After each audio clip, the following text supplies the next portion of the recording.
Relato 1. O passageiro do assento. 3. Eu trabalho no itinerário 302-M, Zona Norte à Zona Sul, das 23 horas às 5 horas. Todo mundo que dirige nesse horário sabe que a madrugada é outro mundo. As ruas ficam desertas, a cidade parece morta. E os passageiros?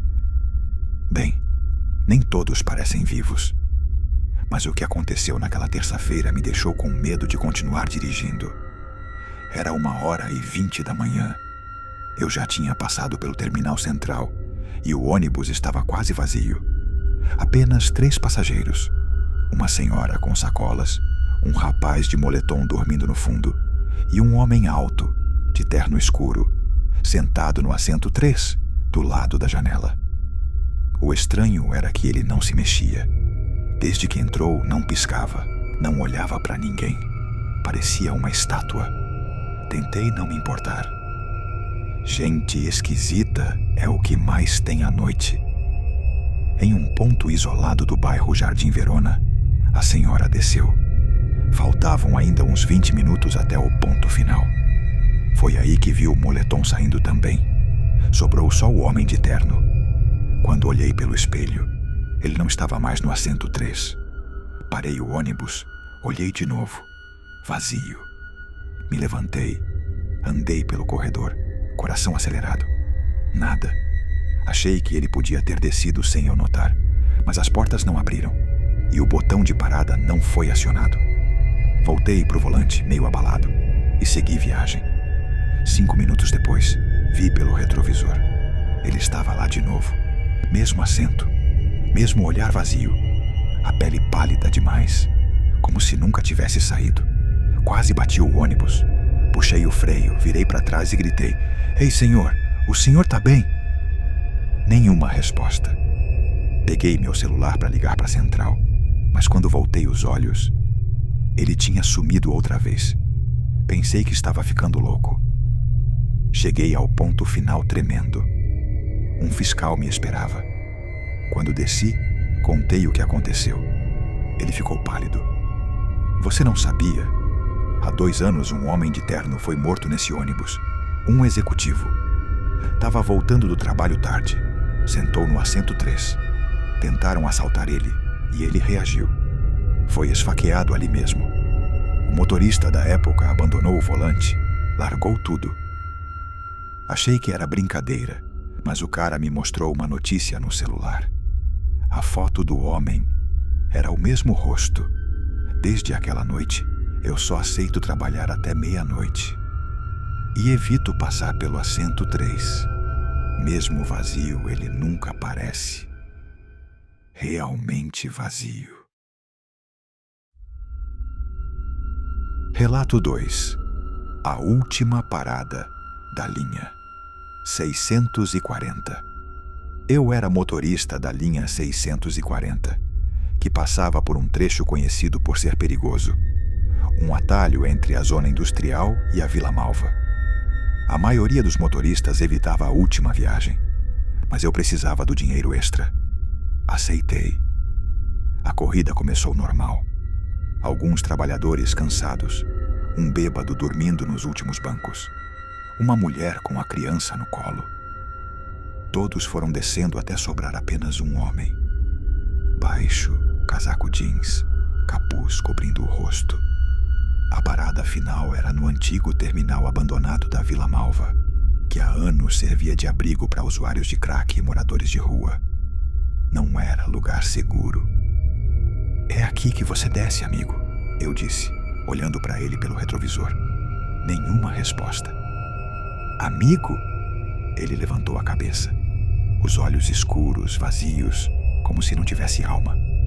Se aproximou devagar até parar do lado da minha cabine. "Você conhece a Natália?" "Zrenia", ele perguntou, voz rouca, baixa. "Desculpa, o quê?" "Natália, 22 anos, cabelos cacheados. Ela pegou esse ônibus há 2 meses. Nunca mais voltou." Meu estômago revirou. Eu lembrava dessa menina. Tinha subido no meu ônibus naquela noite. Eu era o último motorista. Ela estava nervosa Disse que sentia que estava sendo seguida. Disse que ligou para a mãe, mas o celular morreu. Eu a deixei no terminal, como sempre. Não era meu trabalho cuidar disso. Mas no dia seguinte, vi a notícia. Desaparecida. Você era o motorista? Disse o homem. Você foi o último a vê-la viva. Senti o suor frio escorrer. Eu só fiz meu trabalho. Ele tirou uma foto do bolso. Natália sorrindo. Atrás dela, no reflexo do vidro do ônibus, um vulto. Ela morreu aqui mesmo, neste terminal. Encontraram os restos no matagal atrás do ponto. Ela não tinha ninguém para proteger. E você deixou ela aqui, sozinha. Antes que eu dissesse algo, ele desceu. Caminhou para dentro da escuridão do terminal abandonado e sumiu. No dia seguinte, fui à delegacia. Perguntei pelo caso. O investigador me olhou com cara estranha. A mãe da menina apareceu há uma semana. Disse que alguém deixou a mochila dela no portão de casa. Dentro tinha uma foto e um bilhete. O que dizia? Zrenia, perguntei. Ele respondeu. Ele vai voltar para buscar os outros que deixaram ela morrer. Pedi para ser transferido para a linha diurna no mesmo dia. Desde então, não dirijo à noite. Mas às vezes, quando passo pela entrada da Vila Malva, tenho a impressão de ver alguém parado lá, com um capuz, me esperando. Relato 3. O bilhete no banco de trás. Trabalho na linha 227, um trajeto relativamente curto, cruzando bairros do subúrbio entre 00:00 e 4 da manhã. Sempre tive medo mais de gente do que de fantasmas, mas naquela noite não soube dizer o que era pior. Eram por volta de 2:30 da tarde. O ônibus estava vazio desde a última parada. Eu ia passar direto até o ponto final, quando vi uma figura acenando perto da estrada de terra que corta o cemitério Jardim das Flores. Parei. Era uma adolescente. Não devia ter mais de 16 anos. Estava descalça, tremendo, com a roupa suja de barro. Ela entrou sem dizer nada. Sentou no banco de trás. No espelho retrovisor, vi que ela chorava baixinho. Tá tudo bem aí atrás? Zrenia, perguntei. Ela apenas assentiu com a cabeça. Segui dirigindo devagar. Mas algo me incomodava. Não havia sinal de celular no trecho e ninguém mais parecia estar na rua. Me senti observado. Parei num ponto iluminado por um poste e olhei para trás. Ela não estava mais lá. Assustado, fui até o fundo do ônibus. Nenhum sinal dela. Mas no banco onde ela estava, havia um bilhete rabiscado à mão. Meu nome é Lívia. Estou desaparecida desde 14 de julho. Ele me enterrou perto da cerca do cemitério. Por favor, me encontrem. Aquilo não podia ser real. Liguei para a polícia. Eles me mandaram voltar ao ponto onde peguei a garota. No dia seguinte, voltaram com cães farejadores. Encontraram restos humanos, ossos, roupas e a identidade de Lívia Andrade. Tinha 15 anos. Estava desaparecida há 2 meses. Fui chamado para depor. Contei tudo. Os policiais confirmaram que já tinham um suspeito, o padrasto dela, mas não tinham provas até aquele bilhete. Quando mostrei o papel, ele havia sumido.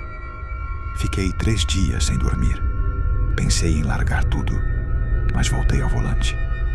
1 mês depois, passando pelo mesmo ponto, olhei no espelho e juro que a vi de novo. Sentada, calada.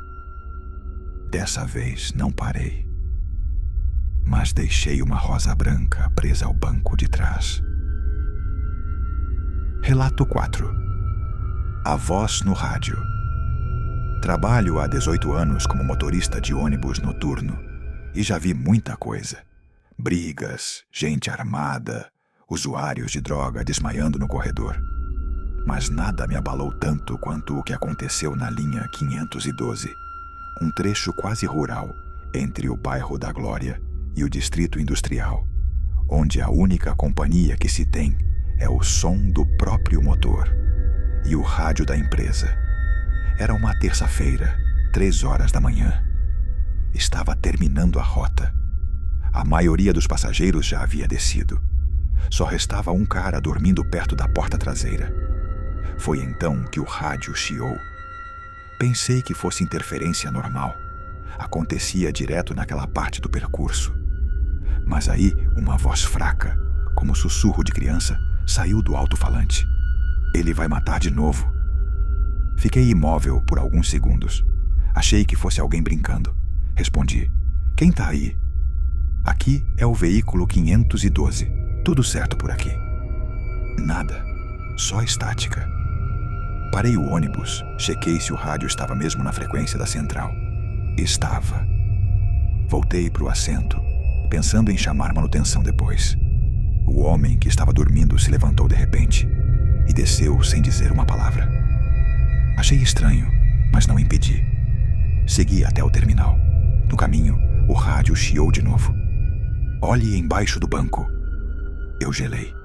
Olhei ao redor, sozinho no veículo. Estacionei e fui até o último banco, onde o homem havia estado. Me abaixei. Havia uma faca ensanguentada e uma carteira. Abri. Documento. Nome: Júlio César A. Lemos. Voltei correndo para a cabine. Entrei em contato com a central e acionei a polícia. No dia seguinte me ligaram dizendo que Júlio César era procurado por assassinato. Ele havia matado uma mulher no ponto final da linha 512, 4 anos antes.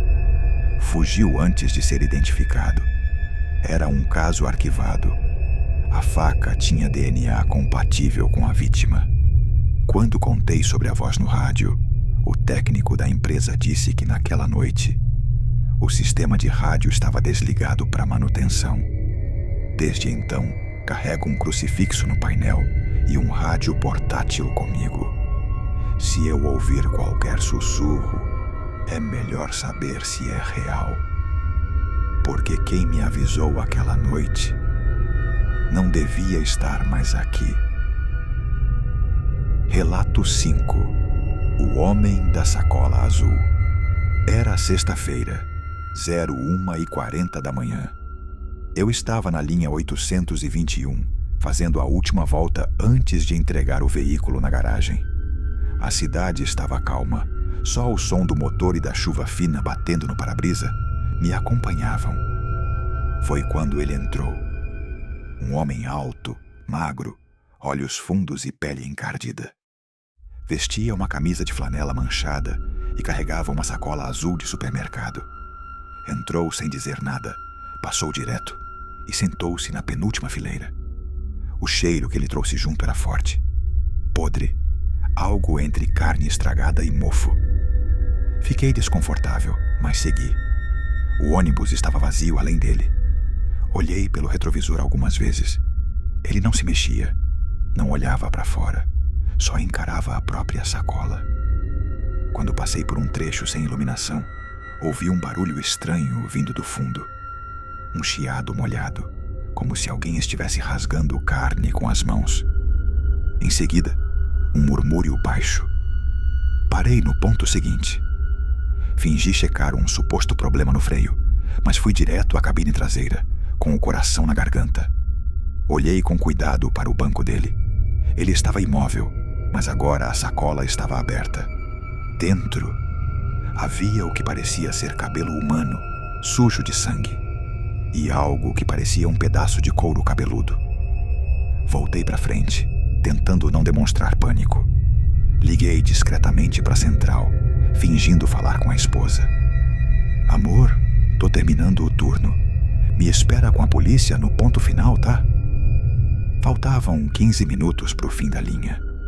Quando finalmente cheguei ao ponto, 2 policiais já esperavam. O homem desceu devagar. Um deles tentou abordá-lo, mas ele correu.